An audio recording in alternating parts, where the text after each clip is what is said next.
अथ 44 सर्गः। युध्यतामेव तेषाम् तु तदा वानररक्षसाम् रविरस्तम् गतो रात्रिः प्रवृत्ता प्राणहारिणी अन्योन्यम् बद्धवैराणाम् घोराणाम् जयमिच्छताम् सम्प्रवृत्तम् निशायुद्धम् तदा वानररक्षसाम् राक्षसोऽसीति हरयो वानरोऽसीति राक्षसाः अन्योन्यम् समरे जघ्रुस्तस्मिंस्तमसि दारुणे हतदारय चैहीति कथम् विद्रवसीति च एवम् सुतुमुलः शब्दस्तस्मिन् सैन्ये तु शुश्रुवे कालाः काञ्चन सन्नाहास्तस्मिंस्तमसि राक्षसाः सम्प्रदृश्यन्त शैलेन्द्रादीप्तौषधिवना इव तस्मिंस्तमसि दुष्पारे राक्षसाः क्रोधमूर्च्छिताः परिपेतुर्महावेगा भक्षयन्तः प्लवङ्गमान् ते हयान् काञ्चनापीडान् ध्वजांश्चाशीविशोपमान् आप्लुत्य दशनैस्तीक्ष्णैर्भीमगोपाव्यदारयन् वानराबलिनो युद्धे क्षोभयन् राक्षसीम् चमूम् कुञ्जरान् कुञ्जरारोहान् पताकाध्वजिनो रथान् चकर्षुश्च ददंशुश्च दशनैः क्रोधमूर्च्छिताः लक्ष्मणश्चापि रामश्च शरैराशीविशोपमैः दृश्यानि रक्षांसि प्रवराणि निजघ्नतुः तुरङ्गखुरविध्वस्तम् रथनेमि समुत्थितम् रुरोधकर्णनेत्राणि युध्यताम् धरणीरजः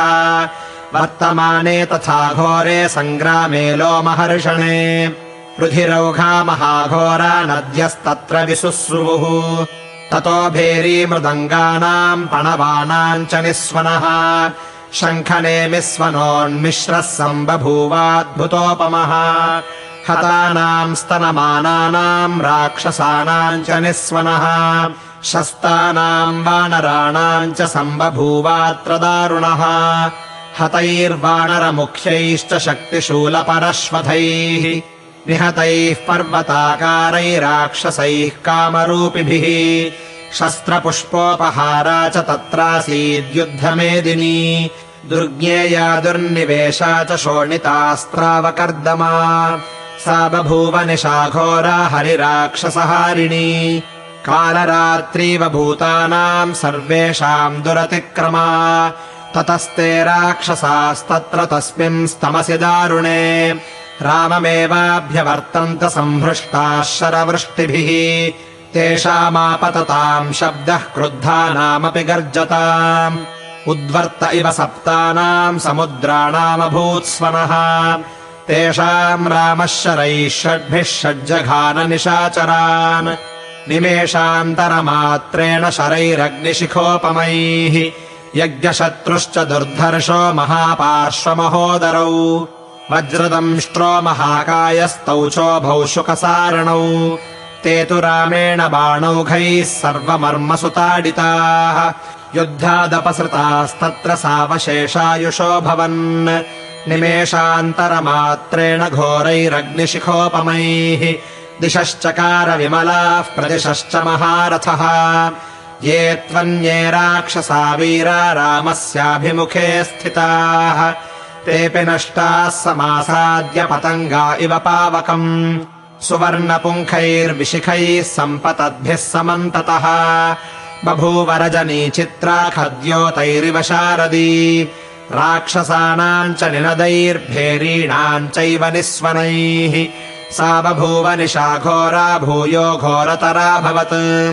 तेन शब्देन महता प्रवृद्धेन समन्ततः त्रिकूटः कन्दराकीर्णः प्रव्याहरदिवाचलः गोलाङ्गूला महाकायास्तमसातुल्यवर्चसः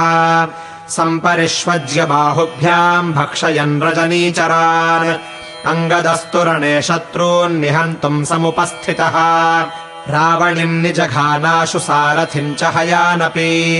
इन्द्रजित्तुरथम् त्यक्त्वा हताश्वो हतसारथिः अङ्गदेन महात्यस्तस्तत्रैवान्तरधीयत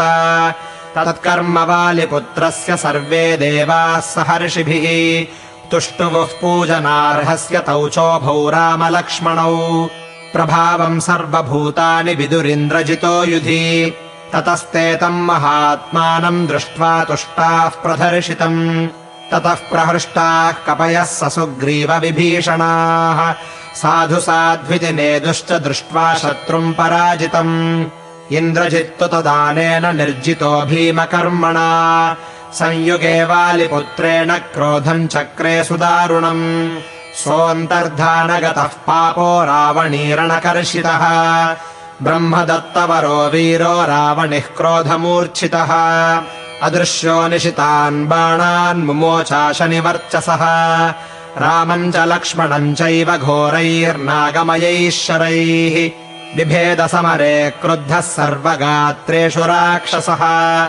मायया संवृतस्तत्र मोहयन् राघवौ युधि अदृश्यः सर्वभूतानाम् कूटयोधी निशाचरः बबन्धशरबन्धेन भ्रातरौ रामलक्ष्मणौ तौ तेन पुरुषव्याघ्रौ क्रुद्धेनाशीविषैः शरैः सहसाभिहतौ वीरौ तदा प्रेक्षन्त वानराः प्रकाशरूपस्तु यदा न शक्तस्तौ बाधितुम् राक्षसराजपुत्रः मायाम् प्रयोक्तुम् समुपाजगाम बबन्धतौ राजसुतौ दुरात्मा इत्यार्षे श्रीमद् रामायणे वाल्मीकीये आदिकाव्ये युद्धकाण्डे 44 सर्गः।